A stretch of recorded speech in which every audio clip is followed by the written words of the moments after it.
और किसान भाइयों, आज हम हैं ए, रविकांत चौबे सर, जो एसएमएस हैं टीवी के सेखो देवरा में। आज हम सर से बात करेंगे कि किसान भाई अपने खेत में नर्सरी जो धान का लगाते हैं उससे पूर्व किन बातों का ध्यान रखेंगे और धान की खेती में किन किन सावधानियों का ध्यान रखते हुए खेती करेंगे ताकि उनको ज़्यादा से ज़्यादा फायदा हो सके। धन्यवाद सर हमारे पॉडकास्ट में आने के लिए।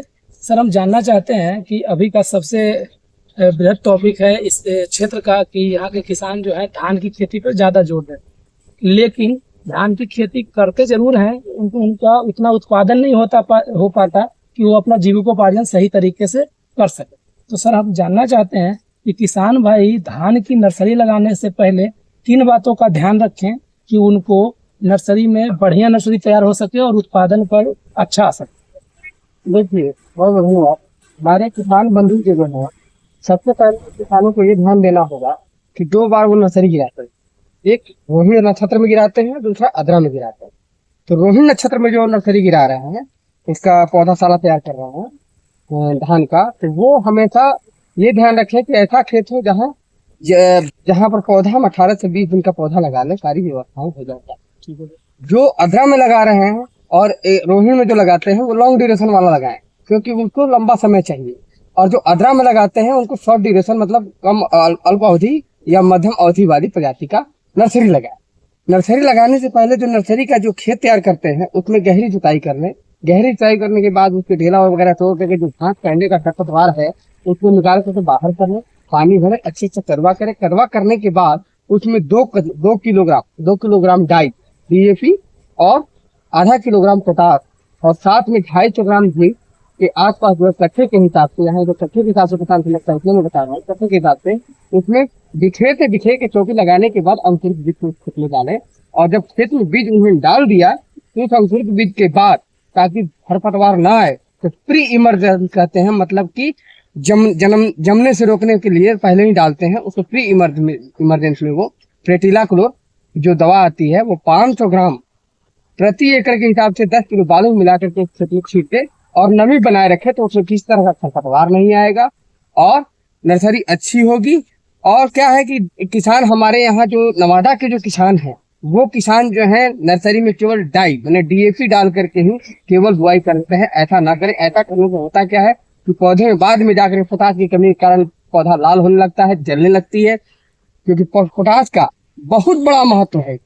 पोटास जो है सूखा सहनशील, रोग प्रतिरोधी क्षमता और बीमारियों से कीट से रोग क्षमता डेवलप करता है पौधे में अंदर, जिससे कि पौधा सुरक्षित रहता है, स्वस्थ रहता है। तो इसका विशेष ध्यान दें। और जिंक का काम है खैरा बीमारी लगने से बचाने के लिए। तो इसीलिए मैंने शुरू में कहा कि पौधे में हमेशा ही जब भी नर्सरी लगाए तो सभी चीजों का बराबर मात्रा में दें। और जब उनका पौधा 8 से 10 दिन का हो तब उसमें यूरिया का छिड़काव करें, वो भी 1 से 1.5 किलो प्रति कट्ठे के हिसाब से, उससे ज्यादा यूरिया नहीं देना है। और जब नर्सरी तैयार हो गया तो नर्सरी उखाड़ने से पहले उस खेत में पानी लगा दें, ताकि उसे जड़ को हिल कर टूटे नहीं। सूखा रहने से बहुत सारा नर्सरी का पौधा नुकसान हो जाता है, तो इसका ध्यान देना है। दूसरा है कि जो लोग खेत में रोपनी करते हैं, जो हमारे किसान रोपनी करने जाते हैं, हमेशा धान का बिचड़ा जो है 18 से 21 दिन का होना चाहिए, इससे ज्यादा दिन का नहीं। हमारे किसान क्या करते हैं, 20 दिन, 22 दिन, 25 दिन, 40 दिन तक का बिचड़ा लगाते हैं, जिसके चलते उनकी उपज में घटता चला जाता है और वो उपज नहीं मिल पाता है। तो ये विशेष ध्यान देना है। दूसरा ये ध्यान देना है कि जिस खेत में बिचड़ा हमारा 18 से 21 दिन का लगाने जा रहे हैं, उसकी खेत की तैयारी जो अच्छे से करने के बाद उसमें DAP पोटास की जो निर्धारित रिकमेंडेड डोज बताई गई है, निर्धारित मात्रा बताई गई है, उसका अवश्य प्रयोग करें, जो कि कहा गया है कि 2 किलोग्राम DAP, 1 किलोग्राम यूरिया, आधा किलोग्राम पोटास, 250 ग्राम जिंक को खेत में दे के कदवा करने के समय पहले जिंक का बिखेर देंगे, उसको कदवा कर लेंगे, फिर DAP और पोटास को और यूरिया को मिलाकर से देंगे और देने के बाद रोपनी करेंगे। रोपनी करने के बाद हमारे किसान बंधु जो यहाँ पे करते हैं कि रोपा कर दिए, धान का बीजा लगा दिए, उसके बाद जो है 5 दिन बाद DAP और यूरिया छिड़कते हैं, ये ना करें। नहीं तो इससे क्या है कि बहुत भारी नुकसान सहना पड़ेगा। और खरपतवार का जो हमने बताया वही फर्टिला क्लोर जो है दवा रोपनी के ठीक 48 घंटे के भीतर जो है बादल मिला के रख देते हैं। नमक बना के किस तरह से बता सर जैसा कि अभी बता रहे थे नर्सरी से रिलेटेड संबंधित, तो सर हम जानना चाहते हैं कि नर्सरी लगाने से पूर्व बीज उपचार का क्या महत्व है और किस चीज से किसान भाई बीज उपचार करेंगे कि उनको जो बीज जनित रोग है या मृदा जनित रोग है वो नहीं। किसान भाई अपने बीज को जो बीज रोधी बीमारी है उसको रोकने के लिए वो एक काम कर सकते हैं कि अपने बीज को सबसे पहले तो अपने बीज को ये जमाव सुनिश्चित करें कितना % चाहिए। उसके लिए वो एक बाल्टी ले, बाल्टी में पानी भर लें और उसमें बीज को डुबाएं। जो बीज नीचे बैठ जाता है ऊपर जो उठ जाता है पानी के अलग कर लें, तो उससे इनको ये पता चल जाएगा कितना % हमारा बीज में सही है। और उसके बाद उसको छानने के बाद छाये में रख कर बाजार में कार्बेंडाजिम और मैंकोजेब का मिक्सचर आता है साफ, 2 ग्राम या थीरम या बमस्टीम 2 ग्राम प्रति केजी के हिसाब से जो है दवा का जो पाउडर होता है वो दवा जो होती है 10 ml है 20 ग्राम ले करके 20 मिनट फेर दें। उसमें फिर जो है कोई भी कीटनाशक जो सिस्टमेटिक वो 2 ml प्रति केजी के हिसाब से अगर 10 या 20 ml दवा वो भी इंसेक्टिसाइड दे करके हल्के हाथों से मिला करके और मिलाने के बाद छाया में सुखा लें, जिससे कि वो बीज शोधन हो जाएगा।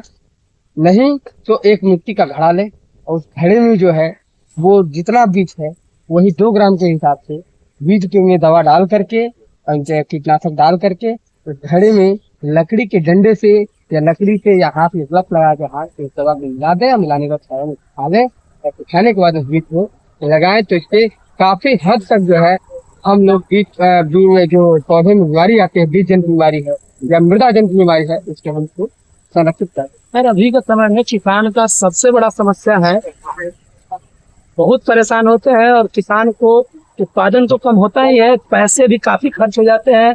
दुकानदार के पास जाने पर कुछ भी दवाई सजेस्ट कर दिया जाता है, वो ना टाइम देखते हैं ना ड्यूरेशन, और वो दे देते हैं जिससे उनको लाभ भी नहीं होता और उस वजह से उनको हानि ही हानि होता है। तो सर हम जानना चाहते हैं कि खेत की तैयारी से पूर्व कौन सा ऐसा हर्बिसाइड या खरपतवार नाशी दें जिससे किसान को इससे बचाव हो सके और उनको कम से कम नुकसान उत्पादन में हो। नहीं, कदवा करके अगर वो खेत के कदवा करके अगर उपाय कर रहे हैं किसान, तब तो पहले देने की कोई जरूरत नहीं है खरपतवार का। कदवा करें, उसमें जो है जितने भी खरपतवार हैं एनुअल जो दुब्बी वगैरह है उनको छांट दें, अलग कर दो। लेकिन जब रोपना कर दिए तो रोपना के ठीक 72 घंटे पहले, 72 घंटे नहीं, वो किसान जितना जल्दी प्रयोग कर ले, प्री इमरजेंस दवा प्रेटिलाक्लोर है, मचेटी है, इसका अगर दवा का प्रयोग कर ले, प्रेटिलाक्लोर है तो 500 ml प्रति एकड़ के हिसाब से, मचेटी है तो 500 ml प्रति एकड़ के हिसाब से वो दवा को जो है बालू मिलाकर सीड दे रुकने के बाद तो ये खरपतवार रुक जाएंगे। अगर किसान उसके बाद भी पीड़ आता है तो बाजार में जो है बिस्पायरी बैक्टीरियम और पायरोजन सल्फ्यूरॉन साथी के नाम से आता है, बिस्पायरी बैक्टीरियम नोमनी गोल्ड के नाम से आता है। इन दोनों दवाओं को धान के रोपनी के 20 से 25 दिन के भीतर 80 ग्राम पायरोजन सल्फ्यूरॉन और 80 ml बिस्पायरी बैक्टीरियम को मिला करके अगर स्प्रे कर दे तो सारे तरह के खरपतवार में रुक जाएंगे। किसान को किसी तरह का खरपतवार से संबंधित समस्याओं को नहीं जूझना पड़ेगा। यही है कि किसान जो है इसको 20 से 25 दिन के भीतर ही डालें।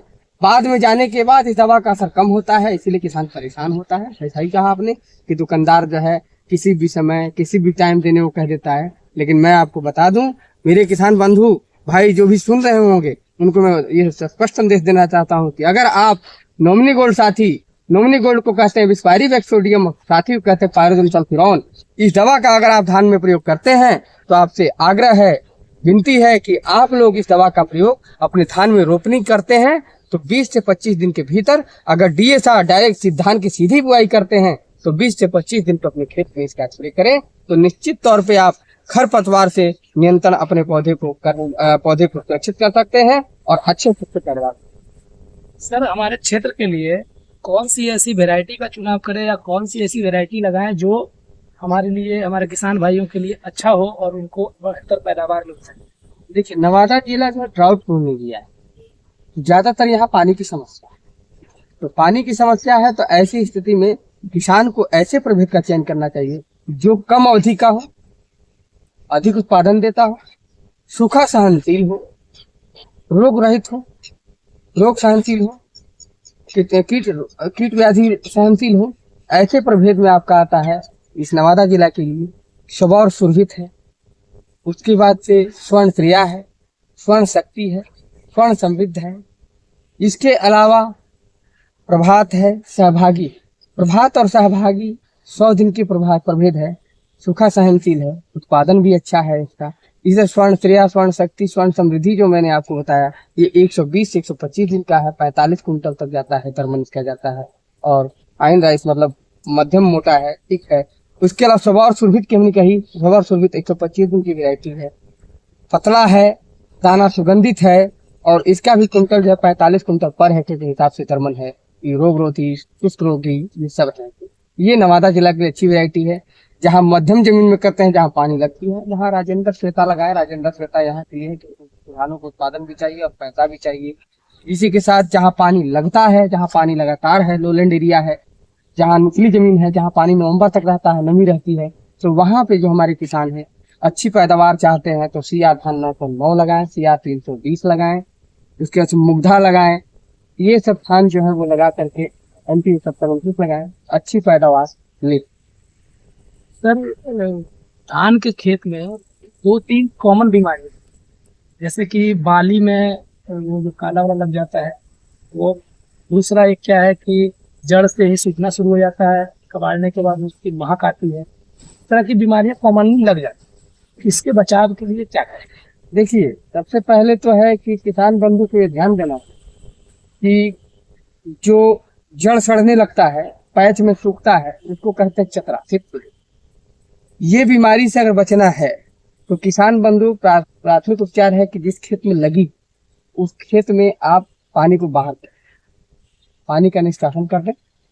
और उसके बाद एक दवा आती है भेल्डामाइसिन या कंटाल। इस दवा का अगर वो प्रयोग करते हैं 2 ml 1 लीटर पानी में मिला करके, मतलब कि 250 ml प्रति एकड़ के हिसाब से अगर इस दवा का स्प्रे करें तो इस बीमारी से रोका जा सकता है। दूसरा आपने जो बीमारी बताया वो बीमारी है जो लगता है, जिसको लोग हरदिया कहते हैं, करीवा कहते हैं। ये फ्लैश मट कंडुआ रोग धान का, जिसमें बाली पहले पीला होता है, हल्दी की तरह पाउडर होता है और फिर काला हो जाता है। प्राथमिक उपचार है कि जहां भी 1-2 बाली में लगा है वहां पर क्या करें कि पॉलिथीन का एक बैग लें और उसे कवर करके जड़ से तो पौधे को उखाड़ें और ले जाकर कहीं मिट्टी में गाड़ दें। 1-2 जगह लगा है, 3 जगह लगा है तो उसको नजरअंदाज किसान ना करें। उसके बाद उखाड़ने के बाद उसमें प्रोपिकोनाजोल एक दवा आती है या टेबुकोनाजोल दवा आती है। वो दवा 250 ml प्रति एकड़ के हिसाब से 150 लीटर पानी में मिलाकर के अगर स्प्रे करें, और ये स्प्रे 7-7 दिन के अंतर पर 2 बार करना होगा, तो ये पूर्णतः कंट्रोल हो जाएगा। जहां लगा है वहीं रुक जाएगा, आगे के पौधे में नहीं जाएगा। धन्यवाद सर। किसान भाइयों के लिए आपका धान की खेती को लेकर के कुछ विशेष सुझाव हो तो सर आप। किसान बंधुओं से मेरा यही सुझाव है कि हमारे किसान बंधु कोशिश करें कि कम अवधि का प्रभेद लगाएं। दूसरा है कि आप अपने आप धान के बीज का बीज उपचार अवश्य करें। तीसरी बात है कि आप जो है अपने खेतों में सही समय पे खरपतवार का नियंत्रण का विशेष ध्यान रखें। और हमारे किसान बंधु से विनम्र आग्रह है कि आप अपने खेत में DAP और यूरिया ऊपर से न दें, केवल यूरिया ऊपर से देना है। यूरिया का प्रयोग आप छिड़काव विधि में करें, DAP का न करें। DAP को हमेशा बेसल डोज में दिया जाता है, खेत की जुताई और कदवा में दी जाती है, उसी समय ही इसका प्रयोग करें। और जो निर्धारित मात्रा है यूरिया की वही प्रयोग है। पहला टॉप ड्रेसिंग करें 1.5 से 2 kg प्रति कट्ठे के हिसाब से।